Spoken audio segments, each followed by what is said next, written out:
J'abandonnerai jamais d'adorer le nom de Jésus. J'abandonnerai jamais, jamais. Se saluer, amen. On peut se saluer au nom de Jésus-Christ.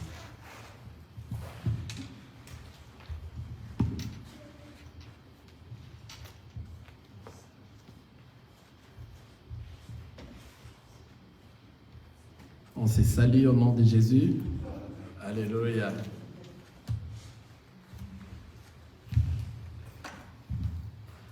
Et je salue tout le monde au nom de Jésus-Christ. Je salue tous ceux qui nous suivent dans les réseaux sociaux au nom de Jésus-Christ partout dans le monde.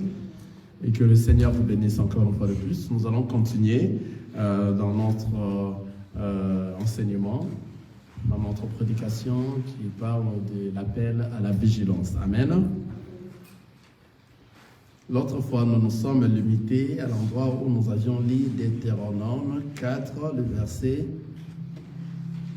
Deutéronome chapitre 4, au verset 15. Amen. Le démarche de ce que nous sommes en train de faire, c'est pour que nous puissions hériter le royaume des cieux. Amen. Alors, pour aller hériter le royaume des cieux, il faut être vigilant et prudent. Amen. Parce que nous avions commencé ici, depuis que nous avions commencé, nous avions parlé de ce qui arriva au temps de Lot et au temps de Noé. Vous voyez? Arrivera de même le jour que le Seigneur apparaîtra. Alors, à cause de ça, on s'est dit qu'il faut se préparer pour ne pas rater l'enlèvement. Amen. Alors, pour bien se préparer, il faut être vigilant. Alléluia. Parce que si vous n'êtes pas vigilant, vous risquerez de rater l'enlèvement. C'est ça l'objectif de ce que nous sommes en train de se rassembler. On se rassemble pour aller vivre la vie éternelle. Lorsque les gens se rassemblent, lorsque les assemblées s'assemblent, c'est juste pour retourner à la maison. Ce n'est pas pour un autre but des choses de ce monde. Alléluia. Ce n'est pas pour avoir des voitures, ce n'est pas pour avoir des villas, ce n'est pas pour avoir des avions, de la bonne vie, des voyages par-ci par-là. Non, on ne se rassemble pas, on se rassemble pas pour ces choses-là. Ce n'est pas pour avoir le mariage, ce n'est pas pour avoir la grossesse, les enfants, ce n'est pas pour les choses de ce monde. Lorsqu'on se rassemble, c'est pour se préparer à la rencontre de l'époux bientôt dans les airs. Amen. Donc il faut que cela reste dans nous à tout moment que nous sommes enfants de Dieu, que nous vivons. Partout où nous sommes, nous savons que lorsque je suis en train d'aller à l'église, c'est pour renforcer ma foi et que je comprenne les enseignements et que j'ai la connaissance de l'époux, afin que je marche à la crainte de la parole de Dieu. Et la finalité, c'est d'aller vivre à la vie éternelle, entrer dans le repos de notre Dieu, dans le repos de notre roi des rois qui est le Seigneur Jésus-Christ. C'est ça l'objectif. Même lorsqu'on sommes en train de parler sur l'appel à la vigilance, c'est pour atteindre l'objectif. L'objectif, c'est d'avoir la couronne dans nos têtes. Cette couronne-là que nous sommes en train de chercher. Donc nous allons courir pas comme battant l'air. Nous allons courir pour remporter. Alors, toute personne qui court pour remporter, il a des disciplines, en fait, qu'il puisse remporter. Alors, ces disciplines font en sorte que toi, tu aies la connaissance de la parole de Dieu et que tu sois à tout moment avec la parole et que tu mettes en pratique cette parole. Si on ne prêche pas la parole de Dieu correctement, tu n'auras pas la connaissance et cela ne va pas engendrer la crainte dans ta vie. Quelqu'un est en train de voir ça? Pour avoir la crainte de ces choses ici, il faut avoir l'enseignement qui va donner la connaissance de ce qu'on est en train de parler. C'est à ce moment que tu vas marcher maintenant à la crainte parce que toi, tu as la connaissance de ce que tu es en train de faire. Donc, tu n'es pas dans l'ignorance. Car la parole souligne, les ignorants ne verront pas la vie éternelle. Vous voyez? C'est pour cela que nous avions pris ce thème qui est l'appel à la vigilance. C'est-à-dire ceux qui vont rester après l'enlèvement, laissez-moi vous dire ce qui est vrai, amen, avant de continuer. Ceux qui vont rester après l'enlèvement, imaginez-vous, l'enlèvement, chez les nations. Ça va se passer chez les nations. C'est la fin des temps de la grâce. Une fois qu'il y a enlèvement, c'est la fin des temps de la grâce. La grâce a commencé depuis la mort de notre Seigneur Jésus-Christ. Amen. Amen. Le ciel s'est ouvert. C'est pour cela que le Seigneur a dit, j'irai et je vous enverrai le Saint-Esprit. On a vu les apôtres enfermés, ils avaient peur. Amen. Et le Saint-Esprit est descendu. Donc le ciel était ouvert. Depuis que le ciel est ouvert, il n'est pas encore refermé jusqu'à présent. Le ciel sera renfermé le jour où les élus seront enlevés. C'est à ce moment que nous irons en enlèvement. Ça sera la fin des temps de la grâce. Le ciel maintenant sera fermé. Quelqu'un voit ça? Et maintenant, toute prière que vous allez faire ici ne va plus s'attendre dans le ciel. Pourquoi? Parce que le ciel est fermé. Ces temps ici, ce n'est pas le temps de chanter ouvrez le ciel, que le ciel s'ouvre. Non, le ciel est déjà ouvert. À tous ceux qui l'ont reçu et croient à son nom, ils ont le pouvoir de devenir enfants de Dieu. Ce sont que ceux-là qui vont retourner. Ce sont que ceux-là, lorsqu'ils vont mettre en pratique, et ils vont mettre en pratique jusqu'à la fin. Donc la parole de Dieu sera mise en pratique jusqu'à la fin. C'est-à-dire, ils vont traverser ce que nous disons des difficultés, ce que nous disons les déserts. Ce n'est pas facile. C'est pour ça que la Bible les souligne. Le royaume des cieux appartient aux plus violents. Ce n'est pas à tout le monde. Amen. Maintenant, ceux qui vont rester, parce que nous savons qu'il y a une partie de l'église qui est la Vierge folle qui va rester. Il ne faut pas aimer cela parce que tu n'auras plus le temps d'aller prier comme ça. Seigneur Jésus, regarde-moi, je suis enfant de Dieu, je vais retourner, j'ai raté l'enlèvement. Qui va t'écouter? Parce qu'à ce moment-là, l'Antichrist va commencer à frapper fort à tous ceux qui ne vont pas s'incliner pour lui. Il y aura des tortures. Maintenant, quelle sera ta prière? Ta prière ne sera pas priée comme ça parce que le ciel est déjà fermé. Ta prière maintenant, c'est de prendre une décision de rester avec Jésus. Tu vois? On va te torturer à mort. Mais toi, tu dis, je reste avec Jésus. Parce que tu n'auras plus le temps de prier. Ce temps-là est déjà fini parce que le temps de la grâce est fini. Maintenant, tu vas rester avec une seule chose qui est la décision que toi, tu vas demeurer dans cette décision jusqu'à ce qu'on va finir à te tuer, afin que toi, tu sois, que tu reviennes pour les milléniums. Vous comprenez ce qui va se passer? Ça, je suis en train juste de rappeler pour comprendre. Là, c'est après l'enlèvement. Ceux qui vont rester, ils vont subir des tortures. Des tortures, je vous dis, des tortures. Des tortures atroces. Et ces tortures feront en sorte que, comme dit la parole, même les élus, dans Matthieu 24, ils vont céder. Ceux qui se disaient les élus, c'est à ce moment que nous allons reconnaître qui ont été réellement la Vierge folle. Car la Vierge folle va tenir fort avec le peu de la lumière qui va rester avec, pour prendre la décision de dire Jésus seulement. Malgré la torture, Jésus. On prend un métal, on met dans le feu, on te trouve cet œil ici, mais tu dis je reste avec Jésus, on le trouve encore un autre. Jésus toujours. Il faut s'incliner parce qu'à ce moment-là, ça sera, il faut que toi tu t'inclines devant l'Antéchrist. Vous voyez? Ça sera maintenant la foi par les œuvres. Donc toi, tu dois prendre la décision de garder le Seigneur Jésus-Christ. Même si on t'est torturé de la manière qu'ils veulent, toi, tu diras que non, moi, je demeure avec Jésus. Mais ce n'est pas facile. Parce que celui qui va acheter, celui qui va vendre, celui qui aura fait ceci et là, qui aura à manger, ne sera que celui qui aura la marque de la bête, qui est les 666. Vous comprenez cela? C'est pour cela que nous sommes en train de passer dans ce thème ici de la vigilance. Alléluia. Voilà, l'autre fois, on s'est arrêté dans Deutéronome, chapitre 4, le verset 15. Je les relis encore. Deutéronome, chapitre 4, le verset 15.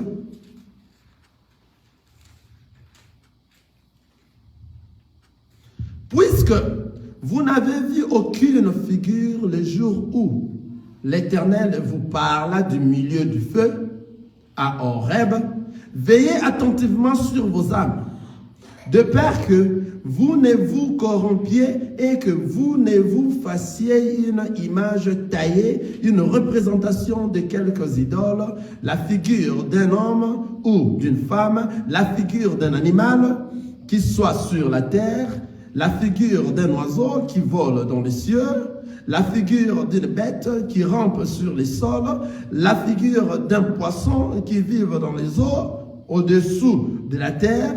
Veillez sur ton âme, de peur que, levant les yeux vers le ciel et voyant les soleils, la lune et les étoiles, toute l'armée des cieux, tu ne sois entraîné à te prosterner en leur présence et à leur rendre un culte. Ce sont des choses que l'Éternel, ton Dieu, a données en partage à tout le peuple sous le ciel tout entier. Alléluia. Ici, pour vous donner encore un rafraîchissement dans nos mémoires, on était en train de parler qui sont ces gens-là qui veulent nous troubler, afin que nous ne puissions, et afin que nous puissions rater ce qui est l'enlèvement, afin que nous puissions rater le royaume des cieux.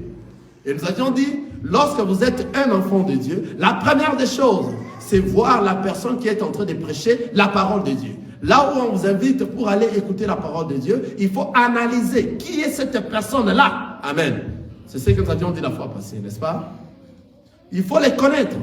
La personne qui prêche, parce que c'est lui qui va enseigner la parole de Dieu, cette personne, la parole nous dit, il doit être exemplaire. Alléluia.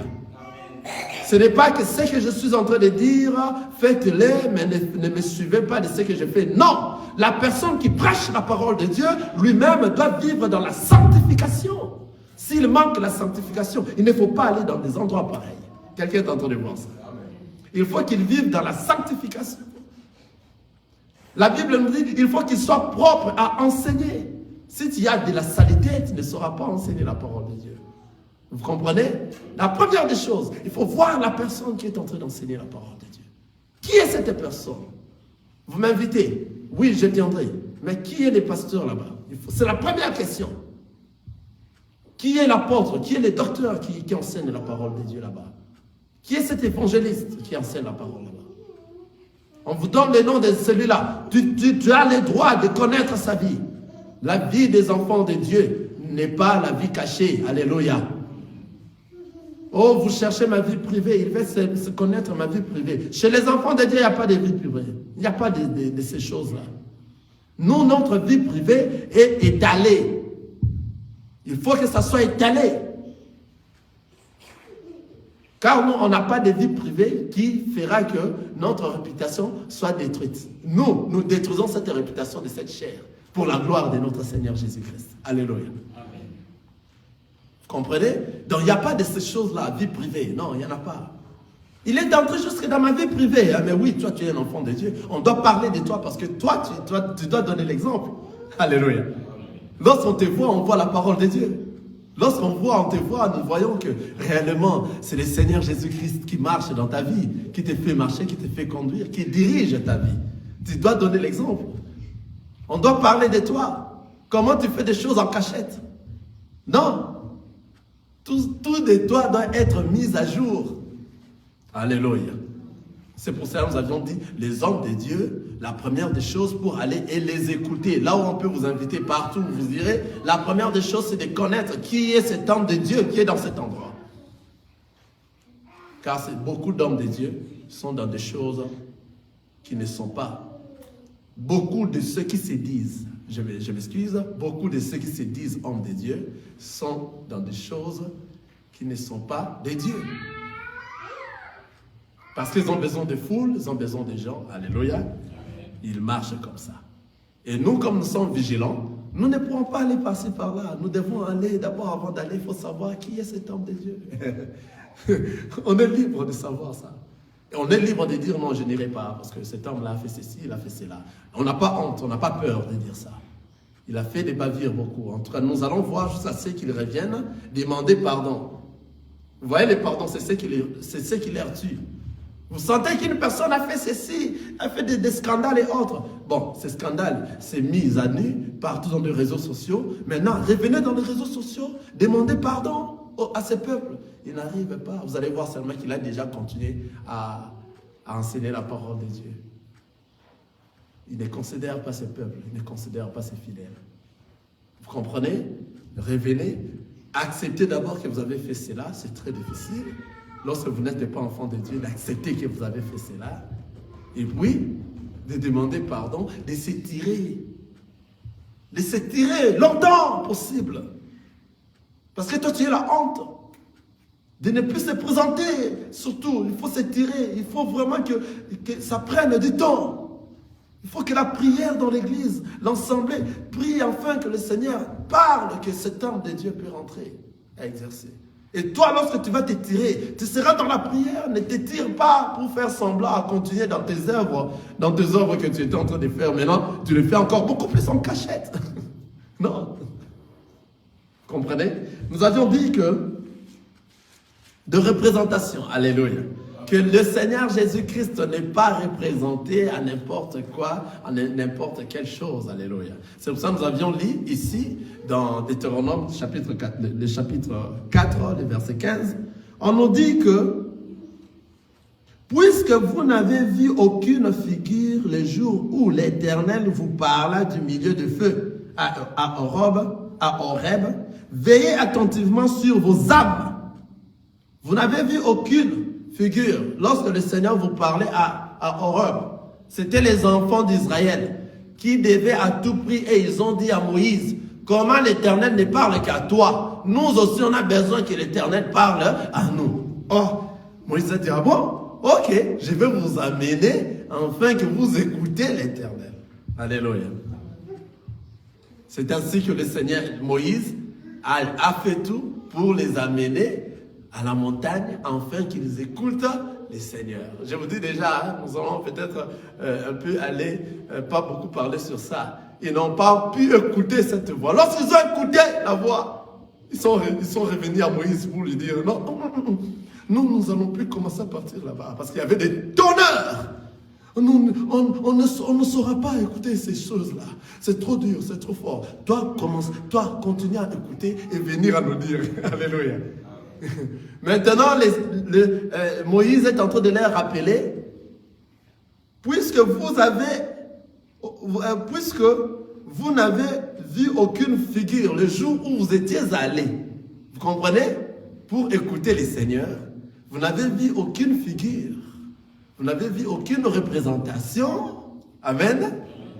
Et c'est pour cela qu'il dit maintenant, de peur que vous ne vous corrompiez et que vous ne vous fassiez une image taillée, une représentation de quelques idoles, la figure d'un homme ou d'une femme. Voyez, ils n'ont vu aucune représentation, de peur qu'ils ne se fassent une représentation de ce qu'ils ont vu le jour où les enfants d'Israël sont allés pour parler avec Dieu. Ils n'ont rien vu. Enfin, qu'ils ne puissent point mettre quelque chose de semblable, de figure, de représentation de ce qu'ils ont vu. Amen. Ils n'ont rien vu. Il n'y avait pas de figure d'un homme, même pas d'une femme. Il n'y en avait pas. Alléluia. La figure d'un animal qui soit sur la terre, la figure d'un oiseau qui vole dans les cieux, il n'y en avait pas. Et ici, on est en train de citer tout. La figure d'une bête qui rampe sur le sol, la figure d'un poisson qui vit dans les eaux, au-dessous de la terre. Il n'y en avait pas toutes ces histoires-là. Ils n'ont pas vu Dieu. Ils n'ont pas vu une représentation qui montre que celui-là c'est Dieu. Ils n'ont pas vu ça. Il dit, veillez sur ton âme, de peur que, levant les yeux vers le ciel et voyant le soleil, la lune et les étoiles, toute l'armée des cieux, tu ne sois entraîné à te prosterner en leur présence et à leur rendre un culte. Il a interdit. Rien ne peut représenter notre Dieu, le Tout-Puissant. Rien. Il a dit, puisque vous êtes allés et vous avez écouté seulement, vous avez entendu quoi? La voix. Et c'est cette voix-là qui est en train de parler aujourd'hui dans les temps de la grâce. C'est la parole, c'est la voix que lorsqu'on est venu auprès des gens, on l'a demandé, qui es-tu? Alléluia. Il les a dit, je suis la voix qui est en train de crier dans les déserts. Vous vous souvenez de ça, n'est-ce pas? Il a dit, je suis là. Donc, c'est-à-dire, les enfants d'Israël n'ont écouté que la voix. Je suis la voix qui crie dans les déserts. Arrangez votre chemin. Vous voyez, puisque vous avez écouté que la voix, veillez sur ton âme, de peur que, levant les yeux vers le ciel et voyant le soleil, la lune et les étoiles, toute l'armée des cieux, tu ne sois entraîné à te prosterner à leur présence et à leur rendre un culte. Ce sont des choses que l'Éternel, ton Dieu, a données en partage à tout le peuple sous le ciel tout entier. Amen. L'Éternel a interdit fortement de ne pas les représenter dans tous ces choses. Partout où vous entrez dans une assemblée, vous voyez, on a représenté Dieu sur la croix. Il y a des statues. Et des fois, dans d'autres assemblées, telles qu'en Branham, les Branhamistes, ils mettent Branham, il y a des photos. Non, ce n'est pas un endroit d'aller prier. Non, nous disons N-O-N. Non, ce n'est pas un endroit. Parce que nous, on est vigilants. On ne peut pas mettre des photos d'une personne qui représente l'église. Non, l'église, la personne qui représente le responsable, le patron, le boss, le numéro 1 de l'église, c'est le Seigneur Jésus-Christ. Ce n'est pas une autre personne qui peut représenter le Seigneur Jésus-Christ sur la terre. Il est le seul, il est le tout-puissant. Et c'est par la foi qu'il est avec nous. C'est lui qui accepte qu'il est le Seigneur et Sauveur dans notre vie. Il est avec toi. Et il va te conduire, car le Saint-Esprit dans nous, ça nous fait conduire durant toute notre vie, jusqu'à ce que nous irons en enlèvement. Quelqu'un est en train de voir ça? Comprenez? Il n'y a pas de représentation quelconque, il n'y a pas de photos. Si vous voyez un pasteur qui met ses photos là-bas, dans l'église, vous entrez seulement, vous voyez les photos. Non, non, non, il n'y en a pas. On vient et on se rassemble pour la gloire de notre Seigneur Jésus-Christ. Point. On vient pour lui rendre gloire. Alléluia. Et on est vigilant. Dans tous les endroits où nous voyons de ces choses-là, ce ne sont pas ceux qui marchent à faire, ce ne sont pas nos frères. Ils ne sont pas dans notre famille. Car dans notre famille, on ne représente pas Dieu en quelque chose de ce monde. Il a cité ici en Deutéronome. Le Seigneur vraiment a cité tout. Même pas de poissons, même pas des animaux, rien. Il ne faut pas que nous voyons, on voit une église, on a représenté, on a mis, regarde la tête d'un lion. Ici, c'est le lion de la tribu de Juda. Pour l'église, le lion de la tribu de... Non! Ici, c'est... on ne représente à rien. L'église, ceci, c'est là. Non. Notre Seigneur Jésus-Christ est parmi nous. Par la foi, nous savons que c'est lui qui est le véritable Dieu qui est venu. Il est mort pour nous. Et c'est lui qui nous a donné le Saint-Esprit qui nous fait discerner le bien et le mal. Il est parmi nous. Lorsque tu marches par rapport à sa parole, tu crains sa parole, toi tu le respectes, c'est toi qui seras enlevé et tu iras au ciel. Quelqu'un est avec moi? Donc il faut faire très attention et être vigilant. Lorsque vous entrez dans une église, vous voyez des représentations, il faut demander, mais pasteur, ça c'est quoi? Ça c'est quoi? Pourquoi vous avez mis ça? Il faut poser des questions parce que nous, on est vigilants. Je ne peux pas rester à un endroit où on est en train de prier un statut. Non, il y a eu un pasteur de l'église catholique, un abbé qui dit que non, toutes ces représentations, ce ne sont pas que nous sommes en train de s'incliner à eux. Ce sont des mensonges. Nous autres, le Seigneur nous a donné 36 ans à l'église catholique. Là, on s'inclinait, vous touchez les statues, vous faites le signe de la croix. Vous touchez les statues, vous faites le signe de la croix. Non, c'est de l'idolâtrie. Alors, dans des assemblées pareilles, il ne faut même pas partir. Ils n'ont pas le Seigneur Jésus-Christ. Et ce n'est même pas l'église. Car l'église, ce que nous appelons l'église, c'est le corps de Christ. L'église, c'est la parole de notre Seigneur Jésus-Christ. C'est la parole, c'est Christ, c'est Dieu. C'est l'épouse de l'époux qui est le Seigneur Jésus-Christ. C'est-à-dire, tout ce qui est dans la parole, si les gens marchent à l'encontre de ce qui est dans la parole de Dieu, ce n'est pas une église. Même s'ils se disent que nous sommes une église, ce n'est pas une église. Pourquoi? Parce que vous ne respectez pas ce qui est la parole de Dieu. Donc ce sont des gens qui, d'autres feuilles de la Bible, ils ont déjà arraché et jeté. Car ces feuilles-là leur dérangent. Or, le Seigneur nous a dit, nous devons manger l'agneau à son entièreté. À son entièreté, on n'enlève rien, on n'ajoute rien. Maintenant, ça fait très mal. Lorsque nous prêchons ça ainsi, ça dérange ceux qui ne sont pas dans la droiture. Ils savent que ces gens-là dérangent. Vous venez dans une église et que vous voyez, il y a des pratiques des offrandes, 2, 3, 4, 5, 6 paniers, des dîmes et autres. Non, dans les temps de la grâce, non, il y a des écritures qui nous disent non, non. Qu'on m'a donné dans ces temps ici. 2 Corinthiens. Allons-y.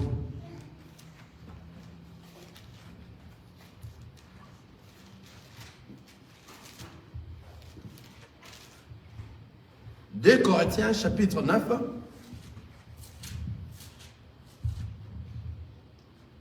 Le verset 7. La parole nous dit que chacun donne comme il a résolu en son cœur, sans tristesse ni contrainte, car Dieu aime celui qui donne avec joie. Vous avez écouté la parole? Et 8. Et Dieu peut vous combler de toutes sortes de grâces, afin que possédant toujours en toutes choses, de quoi satisfaire à tous vos besoins, vous en ayez encore en abondance pour toute bonne œuvre. Donc, c'est-à-dire, la personne qui doit donner dans ce temps ici de la grâce, le Seigneur a dit que chacun donne comme il a résolu en son cœur, sans tristesse ni contrainte, car Dieu aime celui qui donne avec joie. Alléluia.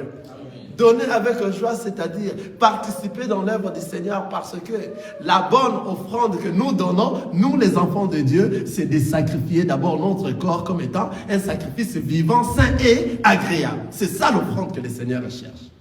Ce ne sont pas ce que nous donnons ici. Voilà. Maintenant, comme toi tu es un enfant de Dieu, dans toi tu as déjà tout. Donc tout ce qui est dans toi appartient déjà au Seigneur. Vous voyez? Maintenant, dans toi, tu dois participer dans l'œuvre du Seigneur. Mais pour participer dans l'œuvre du Seigneur, il faut d'abord que toi, tu sois un véritable enfant de Dieu. Si toi, tu n'es pas un véritable enfant de Dieu, comment est-ce que le Saint-Esprit va te pousser à participer dans son œuvre? Non! Donc, pour participer dans l'œuvre du Seigneur, c'est le Saint-Esprit qui va te pousser à participer. Alléluia. Ce n'est pas une personne qui va vous dire que non, donnez ceci pour que vous soyez bénis. Non, c'est faux. C'est faux, alléluia. C'est faux. Étant un enfant de Dieu, toi tu as déjà été béni depuis. Alléluia. Éphésiens.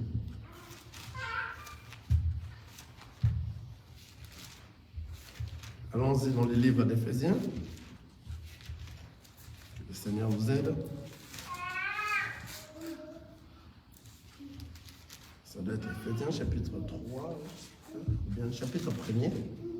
Dans le verset 3. Éphésiens chapitre 1er, le verset 3. Béni soit Dieu le Père de notre Seigneur Jésus-Christ, qui nous a bénis de toutes sortes de bénédictions spirituelles dans le lieu céleste en Christ.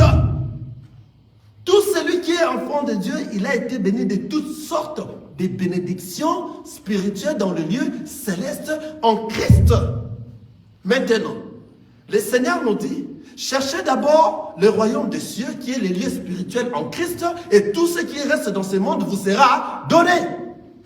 Donc tu es un enfant de Dieu, tu as déjà toutes sortes de bénédictions dans le lieu céleste. Maintenant, tout ce qui est dans ce monde, c'est à toi. Alléluia. Quand vous ne vous trompez pas, soyez vigilants, très vigilants. Qu'on ne vous trompe pas dans toutes ces choses-là. Amen. Qu'on ne vous trompe pas. Nous, nous sommes vigilants et nous restons vigilants. La dîme, dans les temps ici de la grâce, non. On n'a pas vu les apôtres donner des dîmes. Alléluia. Tu réveilles la personne qui dort. On n'a pas vu des apôtres donner la dîme. On n'a pas vu. Jésus-Christ lui-même a donné la dîme. Ce sont des choses qui ont été dans l'ancienne alliance et dans la nouvelle alliance lorsque le Christ est venu. Ces choses-là, il n'y avait plus de ces pratiques. Alléluia. Et il y a l'enseignement sur ça. Il y a beaucoup d'enseignements et nous avons beaucoup parlé sur ça, sinon ça va nous prendre du temps. Donc, c'est-à-dire, dans ces temps ici de la grâce, pour donner, ce n'est plus qu'il faut donner ce qu'on t'a dit de donner. Non, le Saint-Esprit qui est dans toi va te pousser à participer dans son œuvre. C'est à ce moment que toi, tu vas donner sans tristesse, sans contrainte. Vous comprenez cela? Imaginez-vous, tu as déjà de l'argent bien promis, bien gardé pour que tu payes le frais de ton enfant à l'école. Et que cet argent-là, c'est pour l'enfant à l'école. On te demande, il faut toujours donner, il faut donner. Tu vas donner cet argent, et ce n'est que ce que tu avais, tu vas donner avec contrainte, n'est-ce pas? C'est pour ça que le Seigneur était vraiment, en tout cas, la parole de Dieu est tellement bien et tellement complet. Lorsque tu es venu, tu viens donner, participer dans l'œuvre du Seigneur, tu y as des contraintes dans toi, tu n'as rien foutu. Tu n'as rien foutu. On donne sans tristesse. Maintenant, qu'est-ce qui va te pousser à donner? C'est le Saint-Esprit. C'est pour cela, avant de participer dans l'œuvre du Seigneur, il faut que toi, tu sois d'abord un véritable enfant de Dieu. Si toi, tu ne l'es pas, n'apportez pas de l'argent d'ici. Parce qu'un véritable enfant de Dieu ne donne pas de l'argent, ne donne pas les biens de ce monde. Un véritable enfant de Dieu sacrifie son corps comme un sacrifice vivant, sain et agréable. C'est ce que Dieu veut. C'est ce qu'il recherche. Il n'a pas besoin de ton argent, il n'a pas besoin de tes choses-là. Partout où vous irez, alléluia. Vous venez ici maintenant, vous apportez des millions de dollars, vous amenez ici et que tu n'es pas un enfant de Dieu, tu es venu à l'église main vide. Ça, tu es venu me donner, alléluia. Ça, tu m'as emporté et tu as besoin que je sois riche moi aussi. Donc, si tu viens comme ça, tu m'apportes des millions de dollars, tu es encore païen. Sache que tu es venu à l'église, tu es venu dans l'assemblée main vide parce que tu n'as rien donné. Tu es païen. Tu veux te faire voir de ce que toi tu as. Alléluia. La personne qui participe dans les choses de Dieu, la personne qui participe dans les choses de Dieu, c'est une personne qui est d'abord enfant de Dieu et il est poussé maintenant par l'Esprit du Seigneur, par le Saint-Esprit de participer dans son œuvre. Quelqu'un a compris ça? Parce que lui déjà, tout ce qui est de lui appartient déjà à Dieu. Vous voyez, vous partez dans un endroit et qu'il y a de ces choses-là, faites attention, vous êtes vigilants.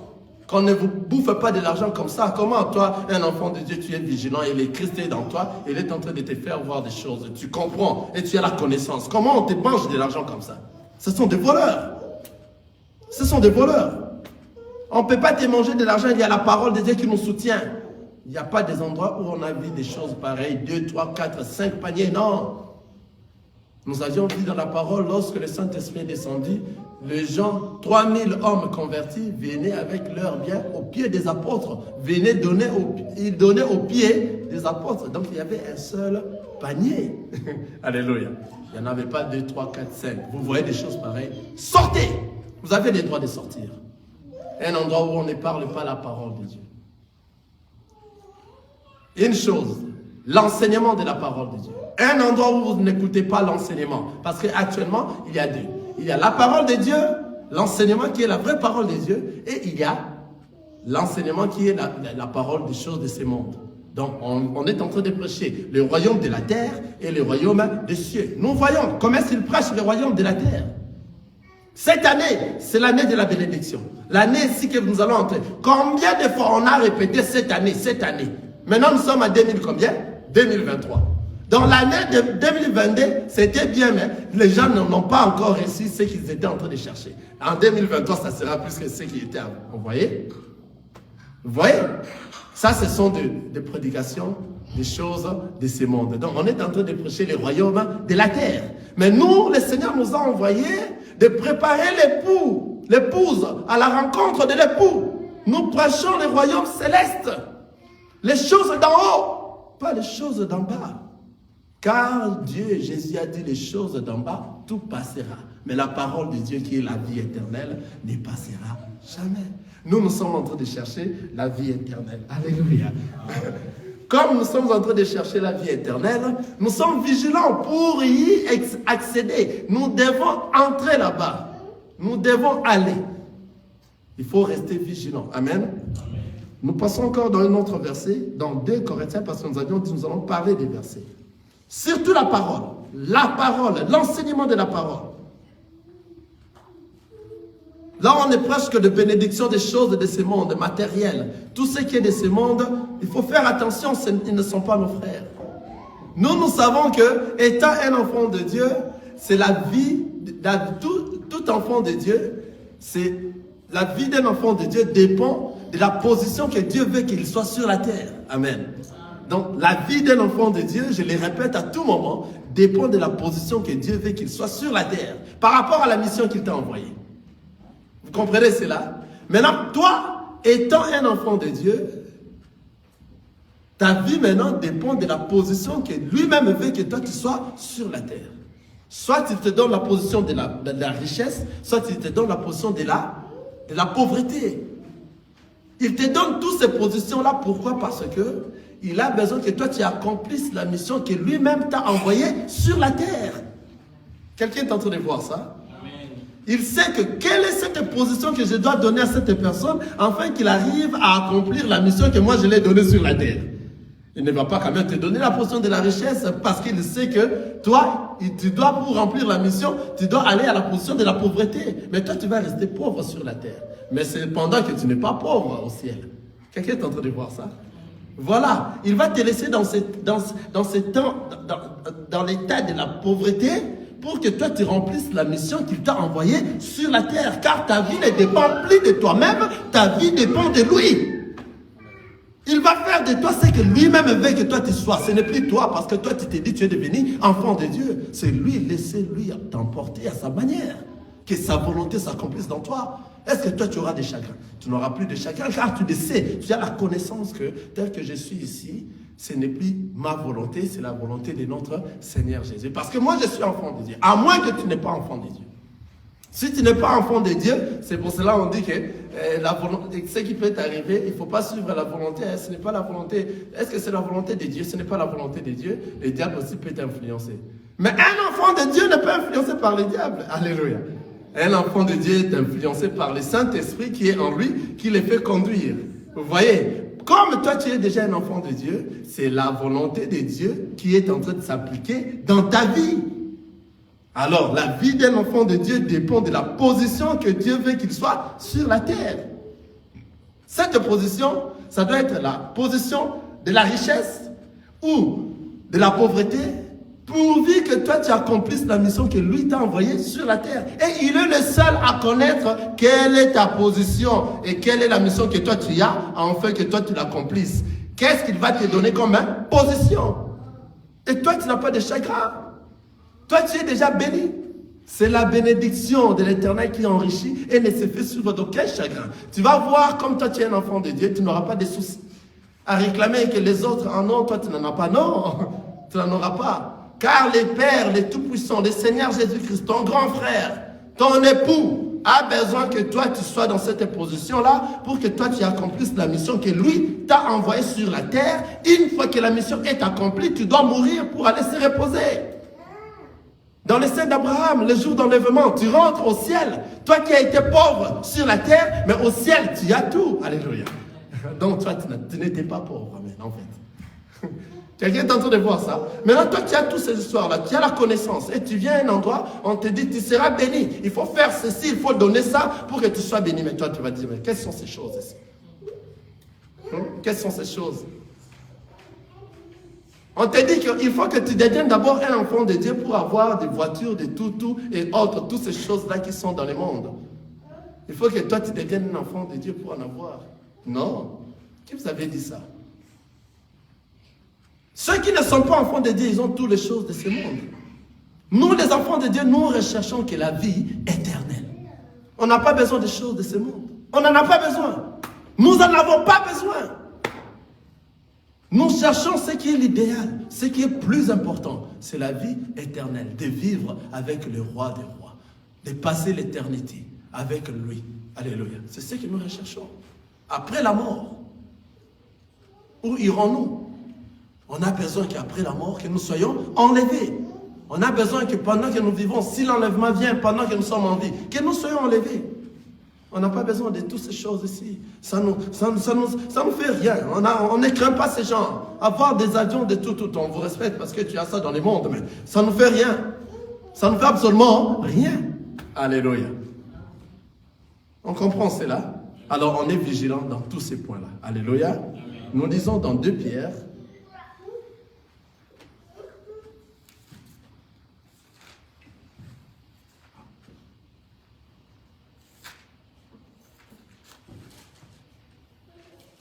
Je vais aller dans le nouveau. 2 Pierre, chapitre 2, le premier verset. Nous sommes en train de voir ces gens-là et nous devons être vigilants comment est-ce qu'ils sont en train de se comporter et la manière dont ils sont en train d'apporter les cultes pour faire égarer beaucoup de nombre de nos frères. Alléluia. 2 Pierre. Nous lisons dans le 2 Pierre chapitre 2, le premier verset, le premier jusqu'au deuxième.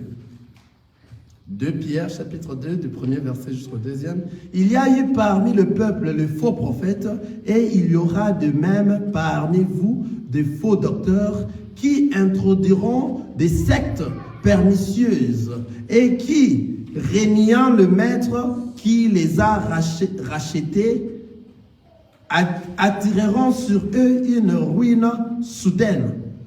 Plusieurs les suivront dans leur dissolution et la voie de la vérité sera calomniée à cause d'eux. Je continue à 3. Je continue à 3. Par cupidité, ils trafiqueront de vous au moyen de paroles trompeuses, eux que menacent depuis longtemps la condamnation et dont la ruine ne sommeille point. Vous voyez ces gens? La parole nous dit, il y a eu parmi le peuple des faux prophètes et il y aura de même parmi vous des faux docteurs. Ce n'est pas aujourd'hui que ces choses ont commencé. Il y a eu parmi le peuple des faux prophètes et il y aura parmi vous des faux docteurs. Qu'est-ce qu'ils feront ces faux docteurs? Qui introduiront des sectes pernicieuses et qui régnant le maître qui les a rachetés attireront sur eux une ruine soudaine. On est en train de voir ça aujourd'hui. Il y a des faux prophètes, des faux enseignants de la parole de Dieu. Et ils ont besoin de la population. Hein? Et ils veulent se faire valoir. Donc, c'est-à-dire qu'ils connaissent. Hein? Qu'est-ce qui défie lorsque je te dis, frère, je te vois. Je vis, avant que tu viennes ici, ta mère t'a appelé au téléphone. Ah, mais non, ça édifie à quoi? Ça édifie à quoi? Ce sont des faux prophètes. Et ils sont là nombreux dans les temps ici que nous sommes. Dans ces temps ici, il faut être vigilant. Si vous voyez des pratiques pareilles, hein, ils partent dans des fétiches, ils touchent dans des fétiches, des francs-maçons, des choses pareilles. Ils reviennent avec leur foulard, leurs draps, ils vous font tomber, il faut cela, vous tombez, il fait ceci, vous tombez. Oh, il y a des miracles, des choses pareilles. Et les gens, lorsqu'ils voient, ce qui attire les yeux, vous voyez l'apparence extérieure. Il y a maintenant un foule de gens qui leur suivent. Ils sont allés pour chercher leur gloire. Or, dans l'Église, nous sommes là pour la gloire de notre Seigneur Jésus-Christ. Point. Et ils veulent que lorsqu'ils sont en train de passer, vous leur voyez comme ça, voilà, lui, c'est les pasteurs, là. C'est les prophètes, là. Il dit des choses dans toi. Il te dit des choses seulement de bon. Et parce qu'il sait qu'il a besoin que tu viennes à l'église. Il ne dit pas de mauvaises choses, sinon tu vas fuir l'église. Pour lui, l'objectif, c'est remplir l'église, en fait, que vous amenez de l'argent. Des faux pasteurs, des faux prophètes. Et ils sont là nombreux. Ils partent dans des formations, ils vont endormir dans des choses. Vous voyez des miracles qui sont en train de s'opérer. Mais non! Vous êtes vigilants. Comment ces miracles peuvent vous faire trembler? Non! Vous avez la parole avec vous. Regardez. Ah, Seigneur Jésus. Les apôtres sont revenus. Et ils étaient contents. Et ils ont dit à Jésus, On vient de faire des miracles. Des mauvais esprits nous ont obéi. Les aveugles ont vu. Les morts sont ressuscités. Les boités ont marché. Les sourds ont entendu. En tout cas, on est dans la joie au nom de Jésus-Christ. Ils sont venus rapporter cela auprès de Jésus-Christ. Vous comprenez? Et Jésus les a regardés, il a dit, mais il fallait que Jésus soit, ah bon? Il fallait que Jésus dise, ah bon, c'était dans mon nom que vous avez fait ça? Ah, ça c'est bon? Donc il y avait des... Non. Jésus les a regardés, il lui a dit, ce n'est pas parce que les mauvais esprits vous ont obéi. Ce n'est pas parce que les mauvais esprits vous ont obéi. Ce n'est pas parce que tous ces miracles-là que vous avez fait que vous êtes dans la joie. Soyez dans la joie parce que vos noms sont écrits dans la liste de la vie éternelle.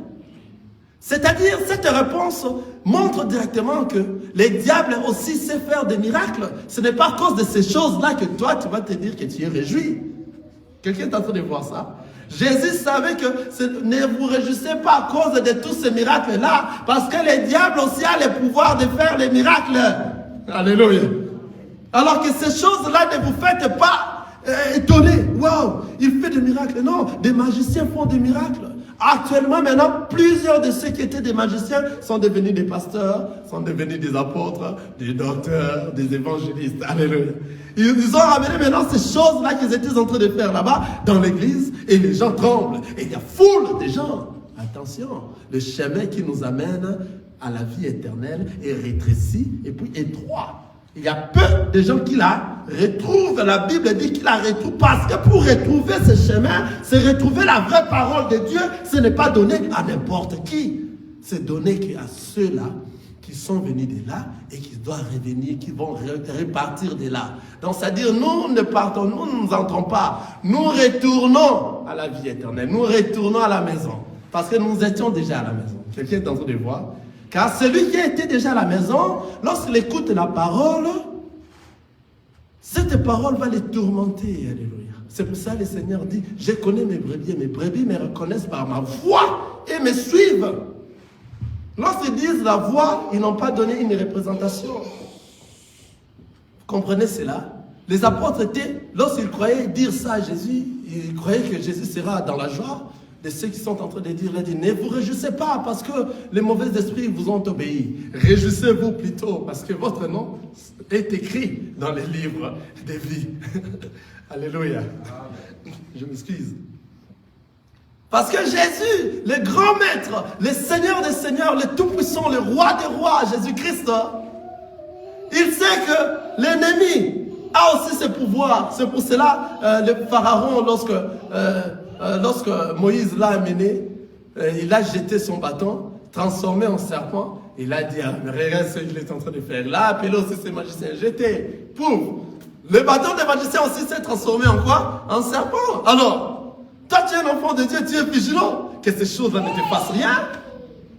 On tient quelqu'un comme ça, il tombe, il a reçu la délivrance. Mais après, c'est là la personne continue à faire la pudicité, la personne continue avec sa vie qu'il était avant. Mais une personne qui a reçu la délivrance. C'est quoi ça? C'est quoi ça? C'est quoi? Hein? Vous venez à l'église, mais vous ne changez pas. Mais beaucoup de fois, on vous a jeté de leurs costumes et vous étiez tombé. Mais comment vous n'êtes pas changé? Une fois qu'une personne est délivrée, il est devenu une nouvelle créature, il ne va plus revenir dans les choses anciennes. La parole dit, les choses anciennes sont passées. Il est devenu une nouvelle créature en Jésus-Christ. Toi, combien de fois toi on t'a délivré? Donc sache que tu n'as jamais reçu une délivrance. Parce que la délivrance, c'est la parole de Dieu qui délivre. Et cette parole-là va changer l'homme intérieur de ta vie. Et lorsque l'homme intérieur sera changé, l'extérieur tout entier verra réellement que toi, tu es devenu un véritable enfant de Dieu. Tu ne vas pas forcer cela. Ce sont des choses qu'on ne force pas. On ne fait pas semblant à être un enfant de Dieu. Tu verras dans toi une force de Saint-Esprit qui va te pousser à ne faire que le bien. Quelqu'un est en train de voir ça. Aujourd'hui encore, on a perte de temps. En tout cas, ce sont des choses que nous devons même prendre 2-3 heures. Alléluia. Parce qu'il y en a beaucoup de faux prophètes. Il y en a beaucoup de ces gens-là. Vous voyez, qui trompent, qui ne disent pas la parole de Dieu correctement. Alors, lorsque nous apportons cette parole, ça ne leur fait pas du bien, quoi. Ça leur dérange. Et nous continuons à parler des vrais. Vous voyez? Il y a beaucoup de trucs que nous voyons dans les églises aujourd'hui. Ce qui signifie que si vous voyez des endroits pareils, ce ne sont pas des églises. Ce ne sont pas des églises. Ici, dans Galates, Jean avait dit ça, Paul avait dit ça, n'est-ce pas? Dans Galates chapitre, on a déjà lu ça beaucoup de fois, Galates chapitre 1, le premier verset, je lis rapidement. Je m'étonne que vous vous détournez si promptement de celui qui vous a appelé par la grâce de Christ pour passer à un autre évangile. Vous voyez? Il est en train de dire, mais je m'étonne, mais comment vous passez à un autre évangile? Enfin, après cela, il a corrigé lui-même en disant que non pas qu'il y ait un autre évangile, mais il y a des gens qui vous troublent et qui veulent renverser l'évangile de Christ. Ils vous troublent et ils veulent renverser ce qui est l'évangile de Christ, l'évangile que nous sommes en train de prêcher aujourd'hui, l'évangile de Christ. La personne qui viendra pour la renverser, nous serons sur son chemin pour lui dire que non, toi tu n'es pas avec nous, tu n'es pas un homme de Dieu. Car l'évangile de Christ ne parle que de notre Maître, le Seigneur Jésus-Christ. Et nous devons le manger à son entièreté. Voilà, il y a des gens qui veulent vous troubler pour renverser ce qui est l'évangile de Christ. Il a dit non.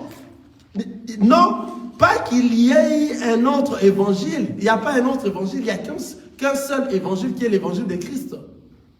C'est pour cela que vous entendez dire aujourd'hui, l'église est détruite. Oh, l'église est détruite. Et toi aussi, un enfant de Dieu, tu dis, il y a Soroko, c'est vrai, l'église est détruite vraiment. L'église est détruite. Toi, un enfant de Dieu, toi qui as la connaissance. Il faut d'abord aller dire à ces gens-là, est-ce que vous savez de quoi est-ce que vous êtes en train de parler? Est-ce que vous savez l'église c'est quoi? L'église se porte très bien, en très bonne santé aujourd'hui, dans les temps de la grâce, surtout. L'église continue à se porter bien et très bien. Parce que l'église ne peut pas être détruite. Comment? Comment l'église qui est le corps de Christ, l'église c'est le Seigneur Jésus-Christ, parce que la tête c'est le Christ, maintenant le corps soit détruit. Comment? Comment? Est-ce que vous ne posez pas cette question? L'église de Dieu ne peut pas être détruite. Car l'église c'est le corps de Christ. Si vous dites l'église est détruite, dans le corps de Christ est détruite, c'est impossible. Jésus ne peut pas être détruit. C'est impossible. C'est pour cela Paul les a répondu ici.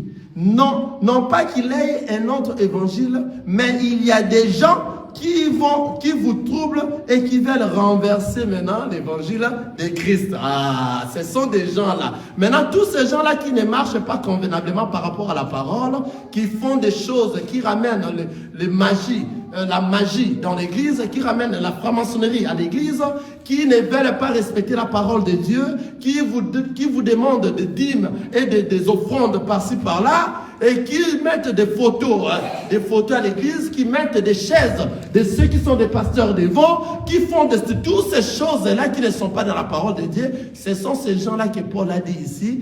Il y a des gens qui veulent vous troubler. Alléluia. Maintenant, nous étant vigilants, on ne se laisse pas troubler comme ça. On a des questions. Alléluia. On pose tant de questions. Aujourd'hui aussi, on n'a plus encore suffisamment de temps. Le temps nous est déjà fini. Nous allons continuer les dimanches prochains. Donc, nous allons aller même petit à petit jusqu'à finir ces temps de la vigilance. Alléluia. Parce qu'il y a encore beaucoup à parler, car il y a des versets bibliques que je dois fournir, donner beaucoup, afin que nous en avons beaucoup et que nos yeux soient réellement ouverts et que nos oreilles soient ouvertes pour bien se préparer à la rencontre du Seigneur. Et lorsque nous sommes entrés, nous évangélisons cette parole, la personne à qui nous écoute, nous qui avons reçu la connaissance de la parole, il sent qu'en tout cas, il a écouté des choses que les oreilles n'ont jamais écoutées et que les yeux n'ont jamais vécues. Vous voyez? Donc c'est comme ça que nous allons continuer le dimanche prochain, afin que nous ayons encore s'ouvre davantage, car il y a beaucoup de choses à parler dans les 3 dernières parties ici de l'appel à la vigilance.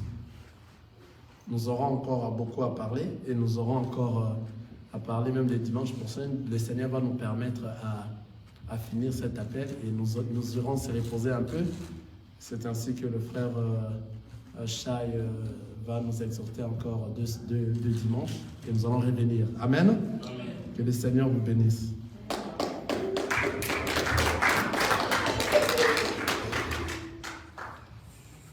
On se lève pour la prière. Tu vas demander à Dieu de ne pas être séduit. Tu demanderas à Dieu de ne pas être séduit dans ces temps ici. C'est la séduction. Car le Seigneur a dit, ne vous laissez pas séduire. Que personne ne vous séduise. Alléluia. La séduction ici, c'est... Nazako matangai, nazako matangai, nga nazako matangai.